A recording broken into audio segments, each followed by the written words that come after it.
ओम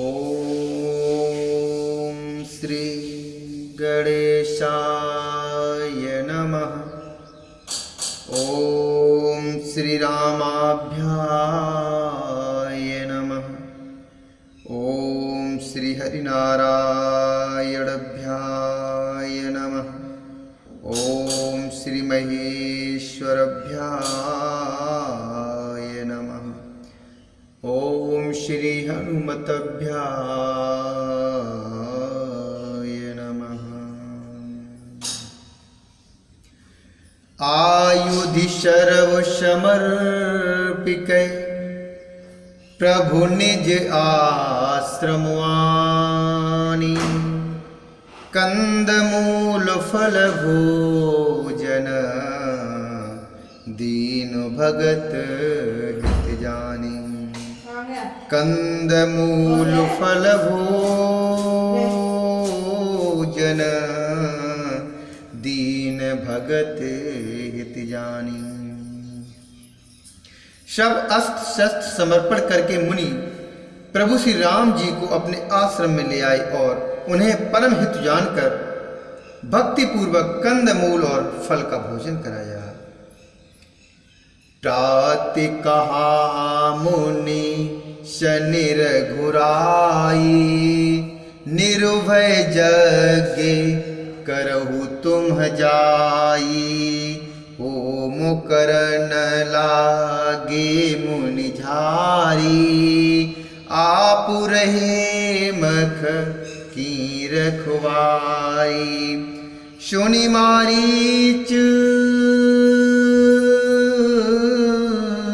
शोनि मारीच निशाचर क्रोही। ले सहाय धावा मुनि द्रोही। लय सहाय धावा मुनि द्रोही।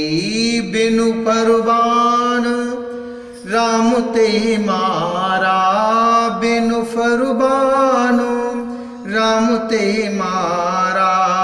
शत जो जनेगा सागर पारा। शत जो जनेगा सागर पारा। श्री रघुनाथ सवेरे श्री रघुनाथ जी ने मुनि से कहा, आप जाकर निडर होकर यज्ञ कीजिए। यह सुनकर सब मुनि हवन करने लगे और आप श्री राम जी यज्ञ की रखवाली पर रहे। यह समाचार सुनकर मुनियों का शत्रु क्रोधी राक्षस मारीच अपने सहायकों को लेकर दौड़ा। श्री राम जी ने बिना फल वाला बाण उसको मारा, जिससे वह 100 योजन के विस्तार वाले समुद्र के पार जा गिरा। पावक सर शुबाहो पुनि मारा। अनुज निशाचरी कट कुसंहारा। मार्य असुर द्विज निर्भयकारी। स्तुति करहि देव मुनि झारी। स्तुति करहि देव मुनि झारी। फिर सुबाहु को अग्नि बाण मारा। इधर छोटे भाई लक्ष्मण जी ने राक्षसों की सेना का संहार कर डाला। इस प्रकार राम जी ने राक्षसों को मारकर ब्राह्मण को निर्भय कर दिया। तब सारे देवता और मुनि स्तुति करने लगे। तहि पुनि कछु दिवस रघुराया। रैकीन विप्रन पर दाया। भगति हेतु बहु कथा पुराना। कहे बेप्रुजर्धपि प्रभु जाना। तभी मुनि सादरिका बुझाई। चरित के प्रभु देखिय जाई। धनुष यज्ञ सुनि रघुकुल नाथा। हरसि चले मुनिवर के साथा। आश्रम एक दीको मगु माही। खग मृग जीव जंतु तह नाही। पूछा मुनि है सिला प्रभु देखी। सकल कथा मुनि कहा विशेषी। सकल कथा मुनि कहा विशेषी। श्री रघुनाथ जी ने वहाँ कुछ दिन और रहकर ब्राह्मणों पर दया की। भक्ति के कारण ब्राह्मणों ने उन्हें पुराणों की बहुत सी कथाएं कहीं। ये दिव्य प्रभु सब जानते थे। तदंतर मुनि ने आदरपूर्वक समझाकर कहा, हे प्रभु, चलकर एक चरित्र देखिए। रघुकुल के स्वामी श्री रामचंद्र जी धनुष यज्ञ की बात सुनकर मुनि श्रेष्ठ विश्वामित्र जी के साथ प्रसन्न होकर चले। मार्ग में एक आश्रम दिखाई पड़ा। वहां पशु पक्षी कोई भी जीव जंतु नहीं था। केवल एक पत्थर की शिला को देखकर प्रभु ने पूछा। तब मुनि ने विस्तार पूर्वक यह सब कथा कही। गौतम नार श्राप वश उपल दे धर धीर। गौतम नारी श्राप वश उपल देह धर धीर। चरण कमल रजु चाहती कृपा करो रघुवीर। चरण कमल रजु चाहती कृपा करो रघुवीर। गौतम मुनि की स्त्री अहिल्या शापवश पत्थर की देह धारण किए बड़े धीरज से आपके चरण कमलों की धूल चाहती है। हे रघुवीर, इस पर कृपा कीजिए। परशति पद पावन शोक न सावन। प्रगटो भई तप पुंज सही। देखति रघुनायक जन सुखदायक। सनमुख होई कर जोर रही। देखति रघुनायक जन सुखदायक। सनमुख होई कर जोरी रही। अतु प्रेम अधीरा पुलकु शरीरा। मुख नहीं आवई बचन कहियत।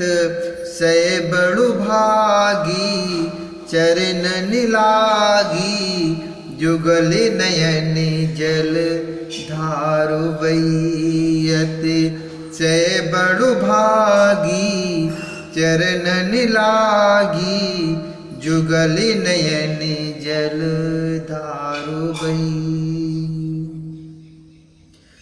श्री राम जी के पवित्र और शोक को नाश करने वाले चरणों का स्पर्श पाते ही सचमुच वह तपोमूर्ति अहिल्या प्रकट हो गई। भक्तों को सुख देने वाले श्री रघुनाथ जी को देखकर वह हाथ जोड़कर सामने खड़ी रह गई। अत्यंत प्रेम के कारण वह अधीर हो गई। उसका शरीर पुलकित हो उठा। मुख से वचन कहने में नहीं आते थे। वह अत्यंत बड़भागिनी अहिल्या प्रभु के चरणों से लिपट गई और उन दोनों नेत्रों से जल अर्थात प्रेम और आनंद के आंसुओं की धारा बह निकली। धीरज मन की नाहा प्रभु कहूँ चीनाहा। रघुपति कृपा भगति पाई अति निर्मल बानी।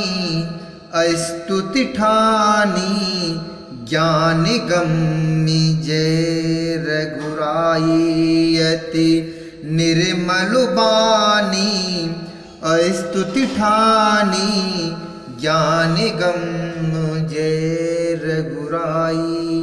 मैं नारी पावन प्रभु जगु पावन। रावण रे पूजन सुखदाई। जीव बिलोचन भव भय मोचन। पाहि पाहि सर नहीं आई। जीव बिलोचन भव भय मोचन।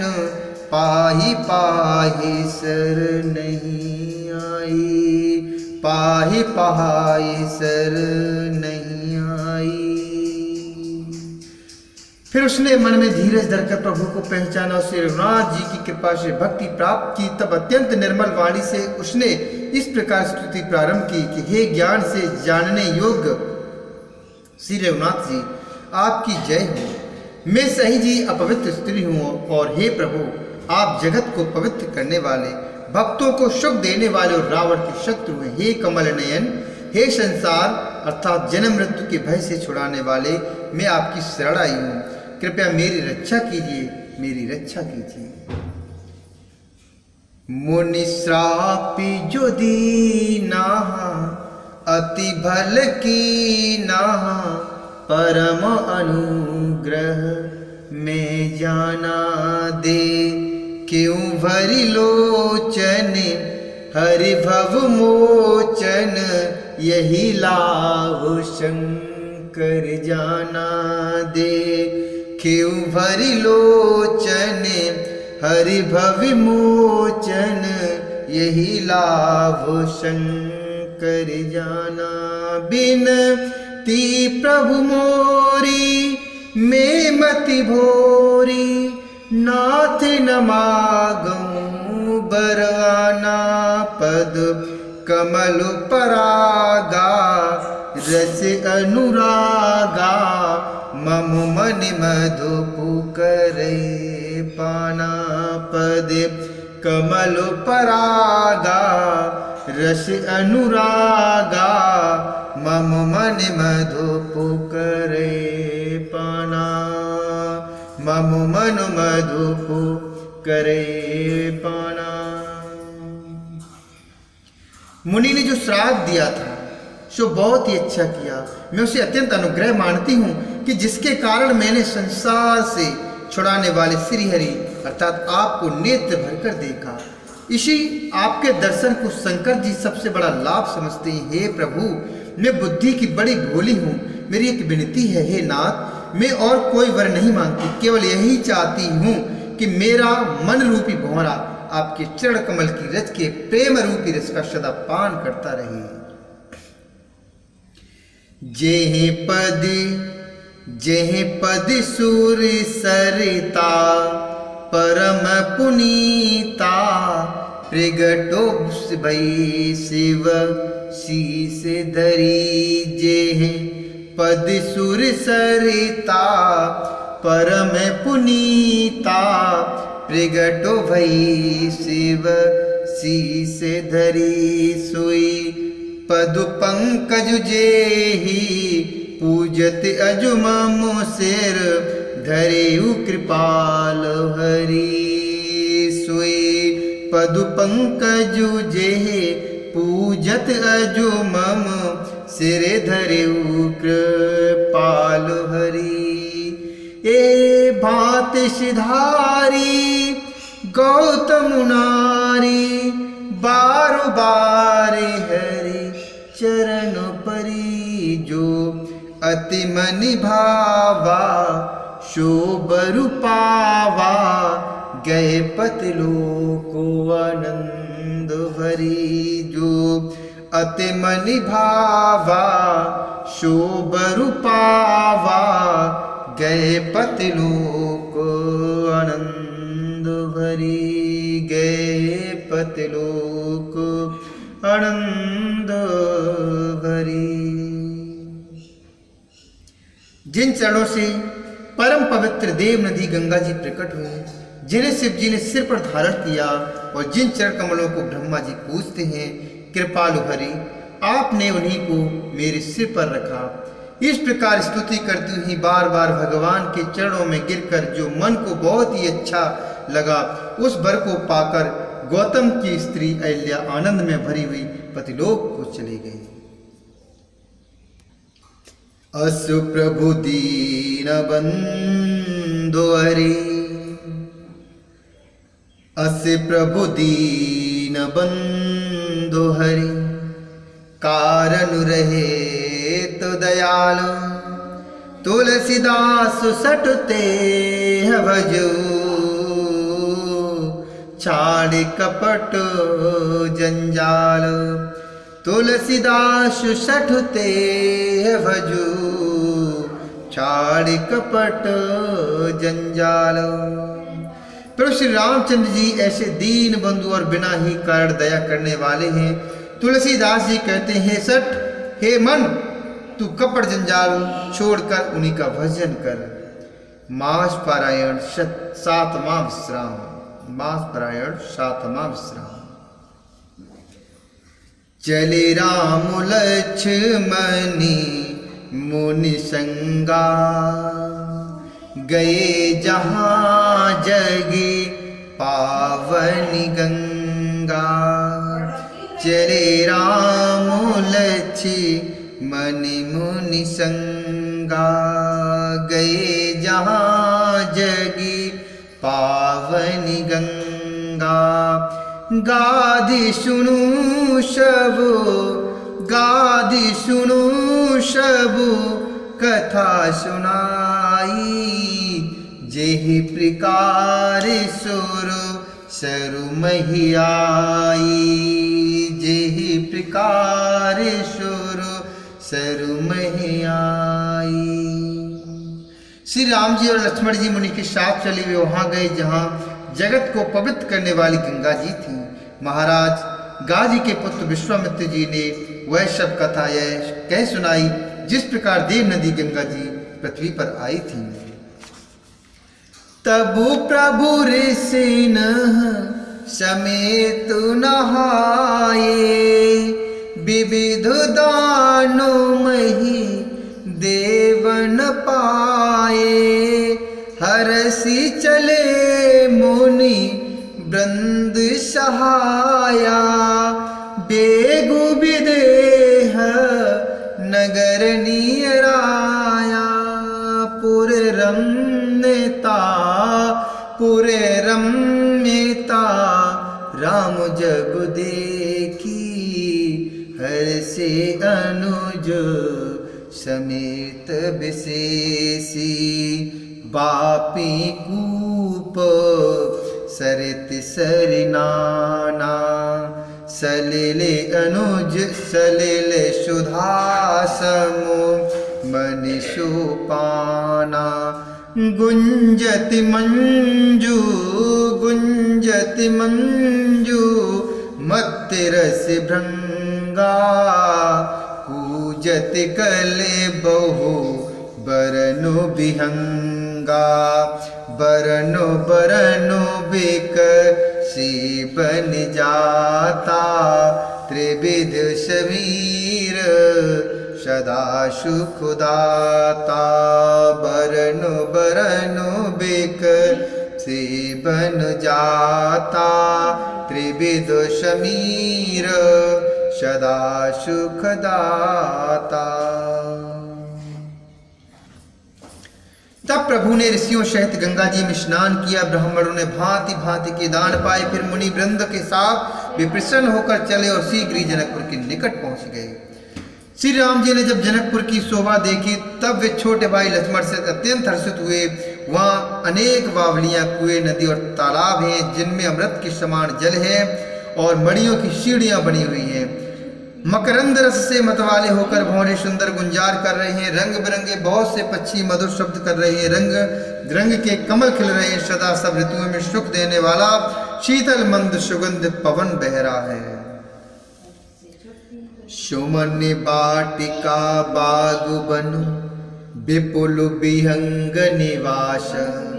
फूलत फलत सुपल्लवत शोहत पुर चहुपास। शोहत पुर चहुपास।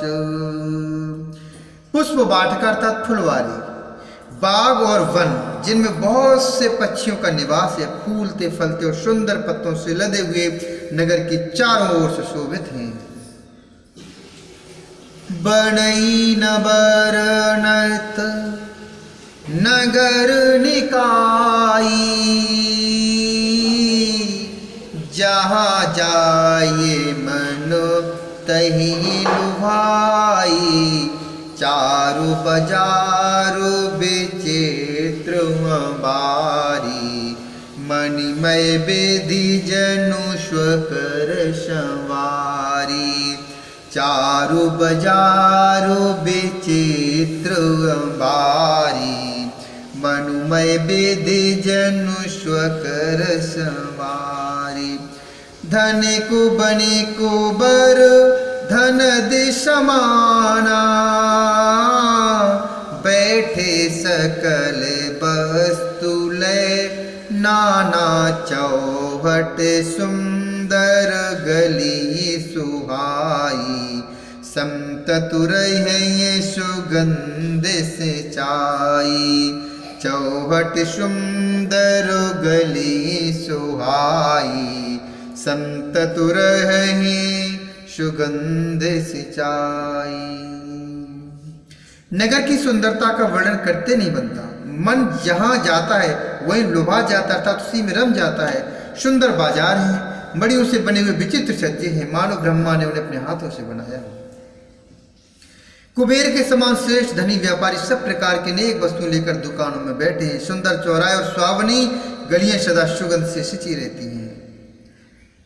मंगलमय मंदिर सबके रे, चित्रित जनुरति नाथ चितेरे, पुर नर नारी सुभग सुच संता, धर्मशील ज्ञानी गुणवंता, पुर नर नारी सुभग सुच संता, धर्मशील ज्ञानी गुणवंता, धर्मशील ज्ञानी गुणवंता।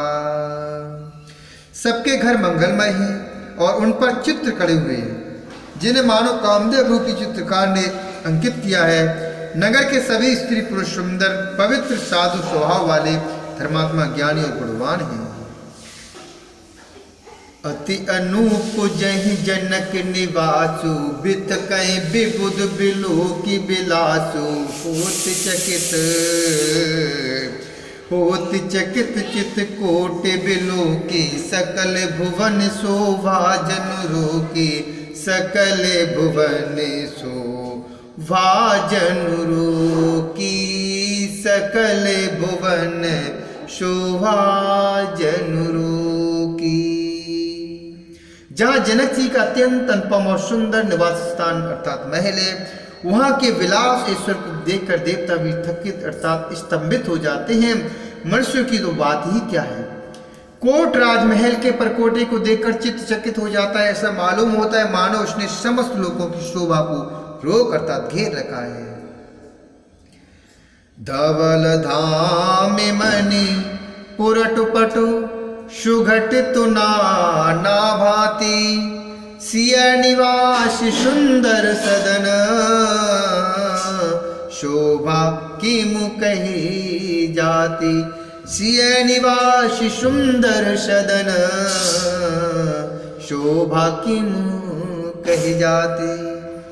उज्ज्वल महलों में अनेक प्रकार के सुंदर रीत से बने हुए मणि जड़ित सोने की जरी के पर्दे लगे हैं। सीता जी के रहने के सुंदर महल की शोभा का वर्णन किया ही कैसे जा सकता है।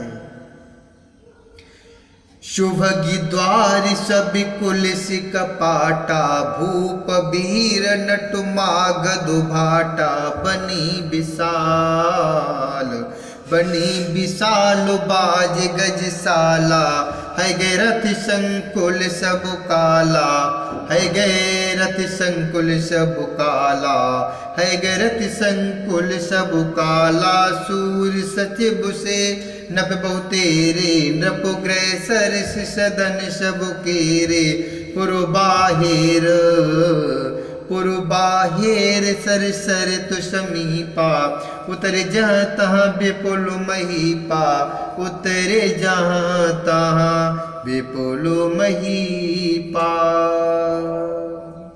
राजा महल के सब दरवाजे अर्थात फाटक, राजा के सब दरवाजे अर्थात फाटक सुंदर हैं। राजा के महल के सब दरवाजे और फाटक सुंदर हैं, जिनमें वज्र के मजबूत अथवा हीरों के चमकते हुए किवाड़ लगे हैं। वहाँ मात हत राजाओं, नटों, मागधों और भाटों की भीड़ लगी रहती है। घोड़ों और हाथियों के लिए बहुत सी बड़ी बड़ी घुड़शालाएं और गजशालाएं, फील खाने बनी हुई हैं, जो सब समय घोड़े, हाथी और रथों से भरी रहती हैं। बहुत से सूरवीर मंत्री और सेनापति हैं, उन सब के घर भी राजमहल श्री के हैं। नगर के बाहर तालाब और नदी के निकट जहाँ तक बहुत से राजलोग हुए डेरा डाले हुए हैं। अर्थात नदी के निकट जहां तहां बहुत से राजा लोग, राजलोग उतरे हुए डेरा डाले हुए हैं।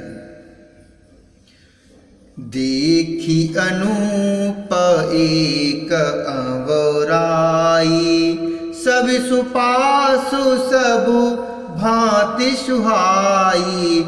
कौशिक कहे मोरे मनु माना, या रही रघु वीर सुजाना। भले नाथी कही कृपा निकेता, उतरे तह मुनि वृंद समेता। विश्वामित्रो महामुनि आए, समाचार मिथिलापति पाए। समाचार मिथिलापति पाए।